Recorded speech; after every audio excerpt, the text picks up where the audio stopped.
Buenas noches, mi nombre es Brandon Baltasar.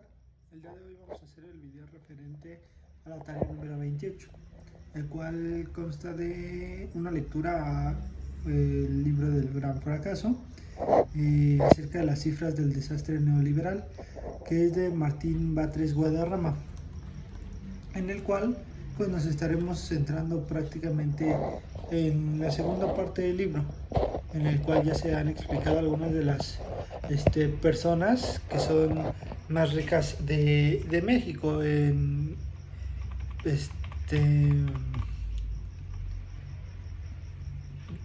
¿cómo decirlo? De forma exclusiva en México. De hecho, el número de mexicanos en marzo del 2013 que publicó la revista Forbes era de los 35 mexicanos con las mayores fortunas, en la cual pues desde ese momento ya estaba encabezando Carlos Slim y pues su familia con 73 millones de dólares.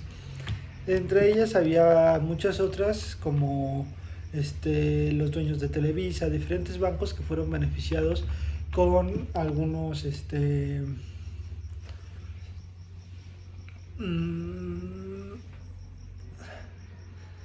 algunos privilegios, por decirlo así, que presentaron por parte del gobierno de México. De hecho, lo más lógico que se viene a la cabeza de cualquier persona es porque a estas 35 familias les fue tan bien cuando a casi todos les fue mal. Sí sabemos en perspectiva que cuando a una persona le va bien, a otra le tiene que ir mal, porque ésta está adquiriendo los recursos que la otra, de la cual la otra ha sido despojado. Sin embargo, bueno, pues en esta ocasión es muy marcada la diferencia entre los multimillonarios en Forbes o millonarios en Forbes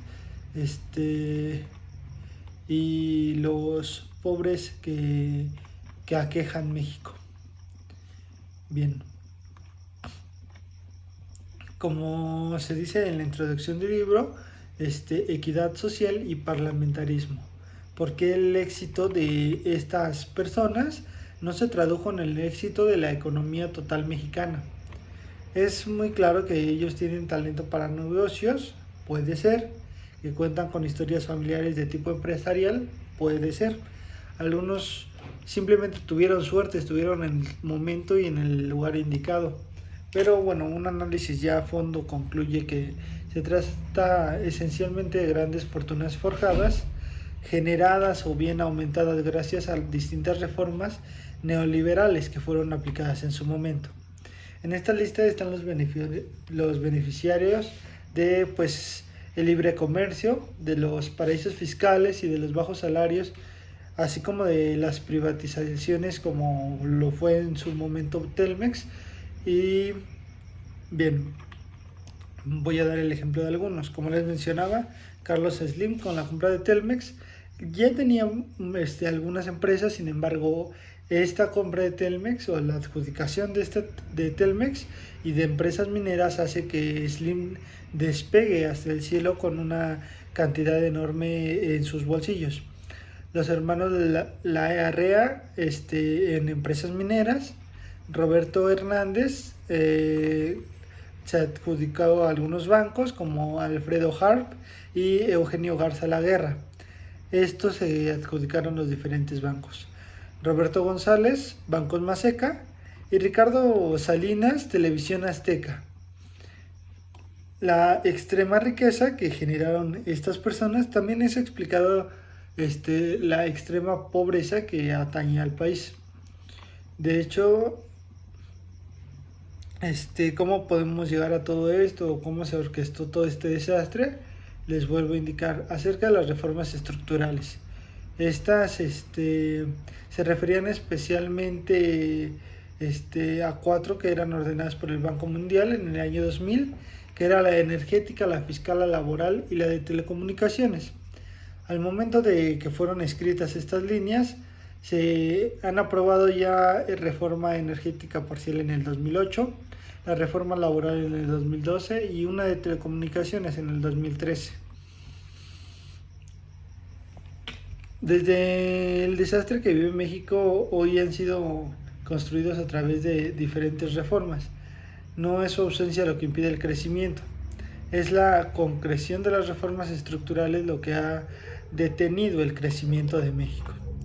De hecho, los propios neoliberales mexicanos afirmaron que no solo les faltaban dos reformas, la fiscal y la energética. De hecho, tienen la mira puesta sobre la última industria que le queda a la nación, que es el petróleo. Si bien recordamos, Pemex de hecho ya fue vendido de cierta manera.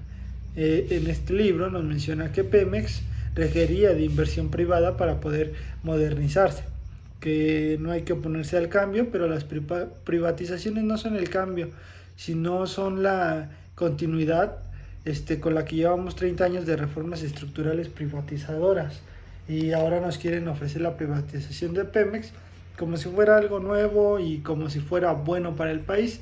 Tal vez sería bueno para la empresa, pero si la empresa ya no es de México, entonces estaríamos perdiendo prácticamente dinero. También recordemos la reforma constitucional de 1983, que en febrero del 83 se reformaron el artículo 25 y 28 para que establecieran las 11 áreas estratégicas en las que el Estado intervendría de manera exclusiva: la acuñación de moneda, correos, telégrafos, radiotelegrafía y comunicación, así como vía satélite, emisiones de billetes, petróleos y más hidrocarburos, también la petroquímica básica, minerales radiactivos y generación de energía nuclear, electricidad y ferrocarriles.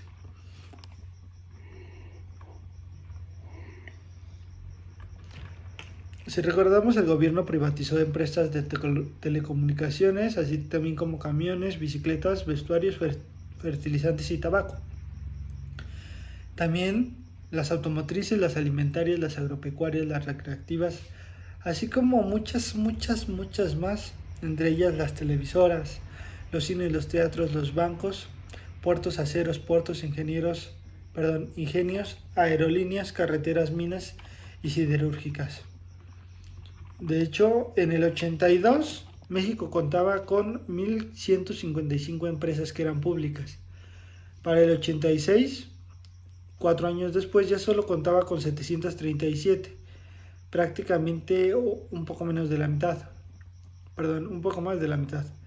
En 1988 el número ya estaba en 412 empresas. En esta ocasión sí ya había bajado más de la mitad. Y en el 90 eran 280 empresas. Para el 93 quedaban 213 empresas. Prácticamente quiere decir que en una década fueron privatizadas cerca de 1,000 empresas que eran de la nación. Dichas ventas neoliberales festinaban haber obtenido para las arcas del Estado 30,000 millones de dólares.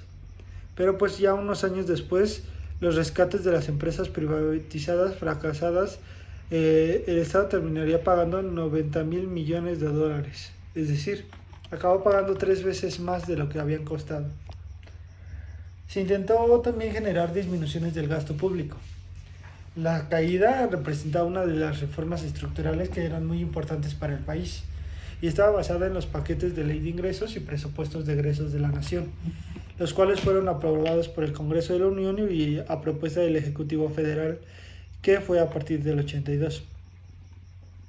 El gasto público, al ser del 50% del PIB, pasó a solo un 34%. La inversión pública, de un 10.6% pasó a un 3.9%, y todavía cayó más a un 2.7%, bajando prácticamente 3/4 partes de lo que era la inversión pública. También del total de la inversión pública destinada al campo, y que era de un 10%, bajó hasta un 2% en el año 2000. También disminuyó esta ocasión prácticamente un 20%, no, un 80%, bajó a un mísero 2% en el año 2000. Bien, Continuando con las reformas, podemos hablar del régimen de consolidación fiscal. Este se instrumenta el llamado régimen a partir de que se permitían que las grandes empresas pudieran declarar menos ganancias de las que realmente tenían, generando deducciones de pérdidas de sus propias filiales, y de esta forma eluden la tasa formal plasmada ante la ley y terminan pagando tasas reales de proporciones mucho más pequeñas a las cuales realmente ellos pues obtenían. El ingreso del GATT, que en el 86 México incorporó el Acuerdo General sobre el Arancel y Comercio, que es el GATT, para consolidar el proceso de eliminación de aranceles, importaciones controladas, precios oficiales de referencia y de liberación. De hecho, si recordamos, México está muy encaminado en esta época, y bueno, en esas épocas, a el libre comercio, a eliminar aranceles. Y Estados Unidos, ¿no? Él viene con todo, quiere cobrar cada vez más aranceles, quiere comerciar con menos gente. Es un inconveniente muy grande porque incluso no deja comerciar libremente a Canadá con México. Aunque podrían, pero como la mayoría de los productos, o realmente todos, tendrían que pasar por ahí por ser nuestro vecino del medio, por llamarlo así, entre Canadá y México, pues el impuesto que quiere implementar Estados Unidos es demasiado alto. De hecho, bueno, se hizo una disminución también de la tasa más alta que tenía el impuesto sobre la renta. Se decidió disminuir de un 42 a un 35%. Para entenderlo un poco mejor, podemos decir que se redujo el monto de impuestos a pagar por los grandes contribuyentes. En el 93 volvieron a bajar los impuestos a los más ricos a una tasa del 34%. Bajó un porcentaje más. Pero siguió bajando y siguió bajando hasta que en el 2001 llegó a un 28%. De hecho, México es colocado por la OCDE como la tasa más baja del impuesto sobre la renta destinada a los grandes contribuyentes. Es decir, que le cobra menos impuestos a los más ricos. En el reglamento de la Ley para la Inversión Extranjera se decretó un nuevo reglamento en 1989, en cual, para promover la inversión mexicana y regular la inversión extranjera, con este ordenamiento se autorizó a los inversionistas extranjeros a poseer el 100% del capital de las empresas de sectores no restringidos. La privatización de las aerolíneas empezó por la Compañía Mexicana de Aviación y Aeronaves de México, y estas empresas ya privatizadas entraron en una espiral de endeudamiento que llevó al gobierno a rescatarlas en el 95. Empezando el sexenio de Fox, ambas empresas fueron privatizadas. Nuevamente se vendieron alrededor de 400 millones de dólares, pero el Estado absorbió esos pasivos, muy superiores al obtenido por su venta. Hoy en día, Mexicana de Aviación se encuentra paralizada y abandonada por sus propios dueños privados, y Aeroméxico vive una persistente crisis laboral. También hubo la privatización de bancos, como les mencioné hace rato. Al reformar el artículo 28 constitucional, se pasó a la reprivatización de los bancos, que habían pasado a ser propiedad de la nación en el 82, y esta medida se justificó planteando las siguientes observaciones, las cuales eran conformar un sistema financiero eficiente, impedir fenómenos indeseables de concentración, así como alinear la inversión en el sector, propiciar las prácticas financieras y bancarias sanas, así como asegurar que la banca sea controlada por los mismos mexicanos. El Estado la volvió a rescatar, los recursos públicos, y la volvió a entregar a particulares, pero esta vez casi toda terminó en manos de capital extranjero. De hecho, el desastre total fueron en 13 meses del gobierno federal, en los cuales vendió 18 bancos, obteniendo 13,000 millones de dólares por ellos. Pero al rescatarlos a su quebranto 6 años después, se comprometió a erogar 90,000 millones de dólares. Los mexicanos volvimos a pagar nuestros impuestos, un rescate bancario cuyo costo asciende a 1,248,000 millones de pesos, en el cual vamos a tardar de liquidarlo más de 70 años. y como usuarios pagamos 10 veces más en comisiones y 20 comisiones más que los usuarios de otros países donde tienen la sede las actuales matrices de estos bancos. Con mucho, esta es la privatización que le ha costado muchísimo más a los mexicanos. De hecho, en México el 18% de la banca estaba en las manos de los extranjeros para el 97 y para el 2003 el porcentaje se elevó a un 81%. En Canadá solo el 6% de la banca lo tienen inversionistas extranjeros. En Japón el 6%, en España el 8%, en Corea solo el 10%, en Estados Unidos el 21% y en Brasil el 27%. México es el que está peor. Y de hecho, por si no fuera suficiente, dejó de dar crédito para el desarrollo productivo. Los 120 países de México, en lugar de 102 en cuanto a financiamiento productivo otorgado por el sector financiero. Es decir, de 102 que eran pasaron a 120. 18 países más dejaron de darle crédito a México. También se generaron diferentes privatizaciones como las azucareras, la privatización de Campas de Conasupo, privatización de la telefonía, en la cual Slim fue el mayor beneficiado. Esto entre el 90 y 92. Se realizó la privatización de Teléfonos de México, en las cuales fueron 2 etapas. En el primero, el capital social por 2.085 millones de dólares a partir de la compra de un grupo constituido, que era por Grupo Carso, Southwestern Bell y Francis Cable et Radio. En la segunda etapa se colocaron en diversas bolsas del mundo 4.240 millones de acciones preferentes. Cuando se critica el desastre de las privatizaciones, se pone el ejemplo de Telmex, como una privatización exitosa, que no le reportó pérdidas al Estado, pero sin en cambio llevó esta rama económica a una modernización acelerada. Sin embargo, como entidad pública era una empresa que operaba con números negros, contaba con una fuerza económica necesaria para su actualización tecnológica. La privatización de la misma llevó a una grave elevación de cifras, aunque no de pérdidas. La renta mensual de telefonía fija mexicana en México era de $11.6, cuando en Estados Unidos era de $9.9. El costo por minuto a larga distancia nacional en México eran 11 centavos de dólar y en Estados Unidos les costaba 3.24 centavos de dólar, prácticamente casi una cuarta parte de lo que costaba en México. Así como Cablevisión, en México llegó a costar 49.11 centavos, dólares, y en Estados Unidos solamente $12. La privatización de las siderurgias también fueron cosas que generó. Por la venta de estas empresas el gobierno obtuvo pues 755 millones de dólares, aunque se calculó que el capital contable de las mismas ascendía a por lo menos 6,000 millones de dólares. La diferencia era bastante. Se descentralizó la educación.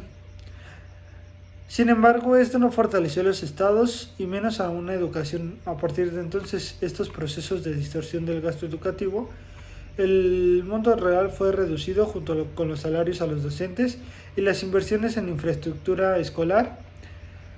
A los estados realmente no les llegaban descentralizaciones, no les descentralizaron los recursos y atribuciones, sino que prácticamente solo la responsabilidad de pagar la nómina magisterial.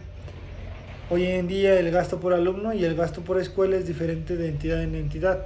La desigualdad geográfica es mayor año con año. Es decir, podría ser también como le ha ocurrido con los ricos. A los ricos se les da más, a los pobres se les quita más. Recordemos la reforma del artículo 27, en el cual permitía la inversión extranjera en el campo y la mercantilización del ejido. Esta reforma elimina el carácter inalienable e imprescindible del ejido. De hecho, en consecuencia, a partir de entonces el ejido se podía vender, embargar y perder. Esto afectó mucho a las personas del campo. La privatización de Fertimex, que eran los fertilizantes mexicanos S.A., fueron entregadas sus plantas a una docena de entes privados.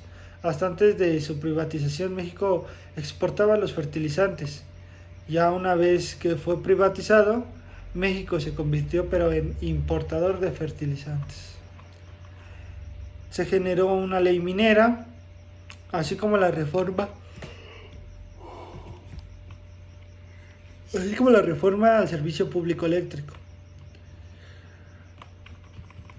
La reforma del artículo 3 constitucional, la cual hablaba de agregar un texto que relativiza la responsabilidad del Estado en la educación superior. Después de la fracción que establecía, y cito, toda la educación que el Estado importa será gratuita. Se agregó otra fracción en la que hace la siguiente distinción.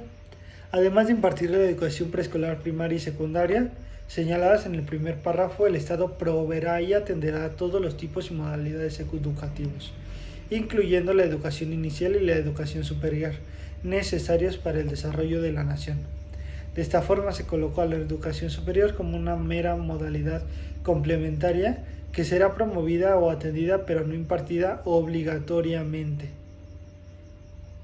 Por eso, de hecho, al día de hoy se puede decir por la calle, es que es educación básica y es obligatoria, ¿sí?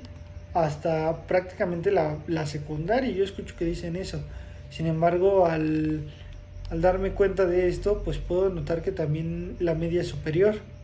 Ya la superior, pues sí, ya es como opción, pero se supone que para que pudiera servir esta propuesta, esta modificación a la ley, tendría que haber sido todas como obligatorias, para que de esta forma el Estado tuviera mejor, no solo mano de obra, porque la mano de obra en México es muy buena, pero que fueran, mayores la gente que saliera con competitividad de generar una empresa, y no solo de generar la empresa, sino de tener altos cargos públicos, así como altos cargos privados. Se generó una autonomía al Banco Central, en la cual se aprobó la reforma constitucional que otorgaba la autonomía. Era el artículo 28 de la Carta Magna. Establecía que el Estado tendría un banco central que sería autónomo en el ejercer de sus funciones y de su administración. De hecho, el objetivo prioritario de esta institución era procurar la estabilidad del poder adquisitivo que tendría la moneda nacional. Ninguna autoridad podría ordenar al banco conceder financiamiento. Había la ley del comercio exterior, en la cual quedaba institucionalizada la caída de los aranceles y la reducción de los permisos de importación, estableciendo de esta manera protección uniforme a los importados. En la ley de inversiones extranjeras, por medio de esta, con excepción de la petroquímica, la producción de armamentos, el sector manufacturero quedó totalmente abierto a la inversión extranjera.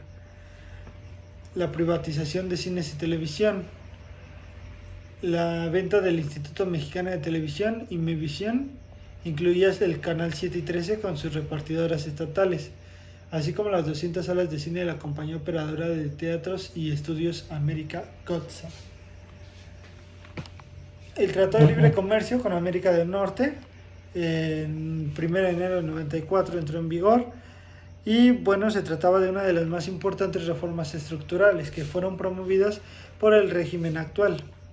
De hecho, se presume sus promotores que se logró diversificar y multiplicar exponencialmente las exportaciones mexicanas. Sin embargo, este supuesto queda muy relativizado, pues las importaciones crecieron prácticamente en la misma proporción. Además, el tratado introdujo una amplia variedad de impactos negativos que generó a la economía mexicana. se generó también el aumento del IVA, si recordamos, esto en marzo del 95, que pasó de un 10 a un 15%. Esto fue derivado de la crisis financiera que se llamó el error de diciembre en el 94 en las clases populares, y las clases medias.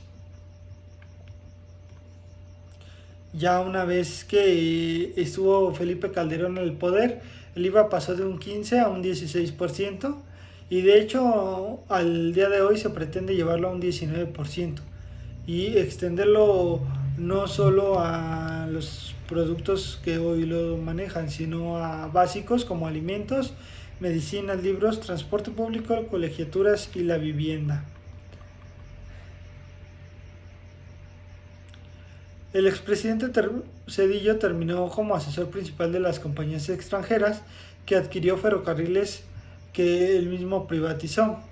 Valía la pena recordar que el servicio ferroviario era una de las 11 áreas exclusivas de la reforma del 83 que le dejó a la nación. Se hicieron también varias reformas en las pensiones. Alguna de ellas fue en el 96, en el cual se hablaba de los sistemas de ahorro para el retiro. Entonces se abandonó el sistema público y solidario para el financiamiento de las pensiones y se creó un nuevo sistema privado e individualizado.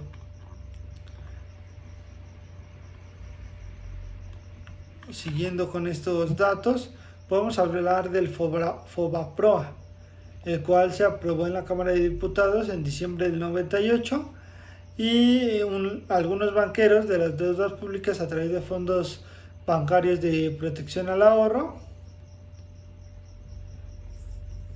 lo que hacían era que a través de este espectacular rescate el Estado mexicano había destinado 90,000 millones de dólares, $1 billón, al saneamiento y subsidio de la banca privada mexicana, que actualmente ya está en manos de todos los extranjeros. Una vez más.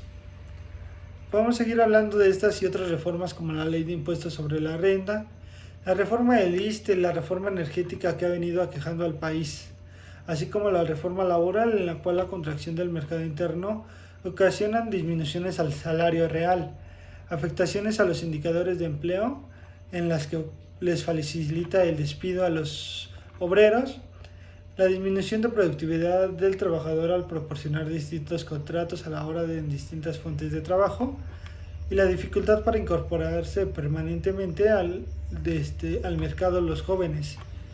Hay muchos movimientos que se tienen durante la ley, así como el aumento de la evasión fiscal al multiplicarse las empresas fantasmas tipo outsourcing. De hecho, hoy en día se supone que los outsourcing deberían ya haber sido eliminados por completo. La profundización de las desigualdades en el mundo laboral, cuando se permitía el salario desigual por trabajo igual con la libre subcontratación, en el cual aquejaba mucho que se les pagaba diferentes cantidades al mismo a dos trabajadores, dos distintas personas que hacían un mismo trabajo. ¿Por qué podía ser? Por el color de piel, por el tipo de religión, porque le caía bien al jefe o por ser hombre o mujer.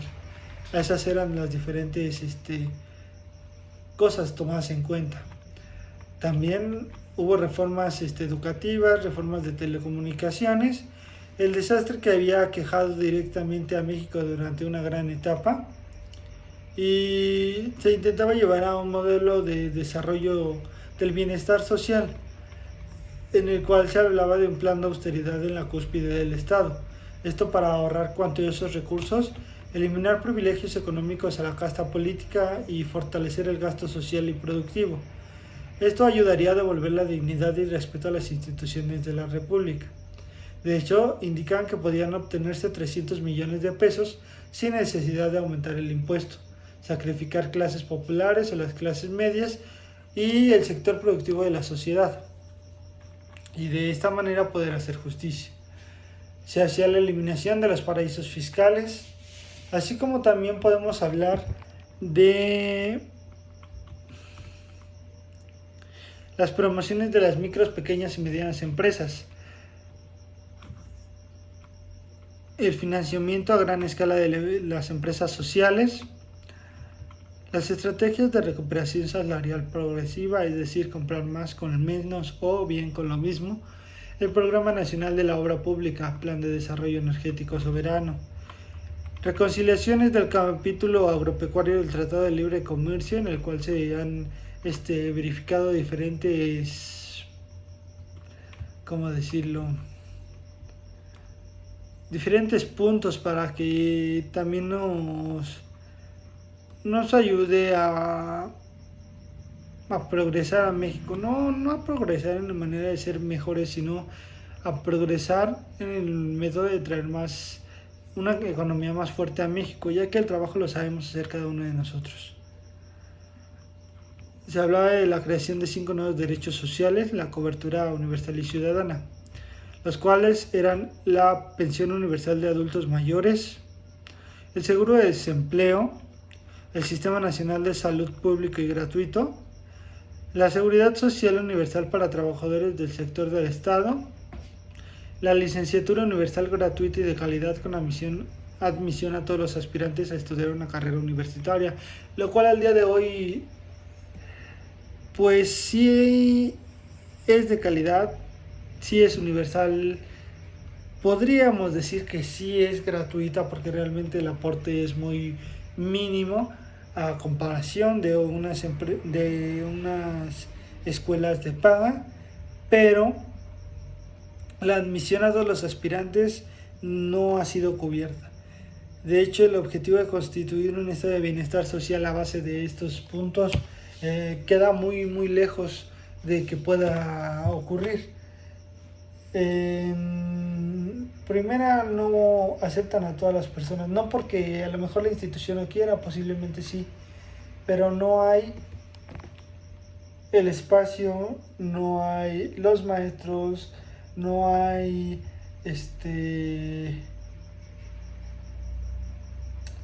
no hay una charla que nos pueda confirmar todos estos puntos, ni tampoco algún escrito.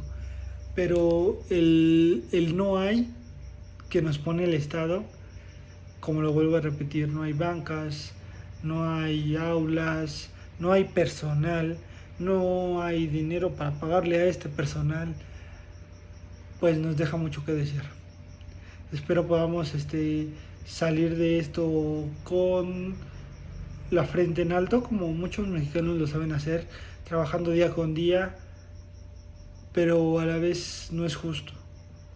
No es justo que se hayan beneficiado unos cuantos cuando la mayoría del pueblo está trabajando.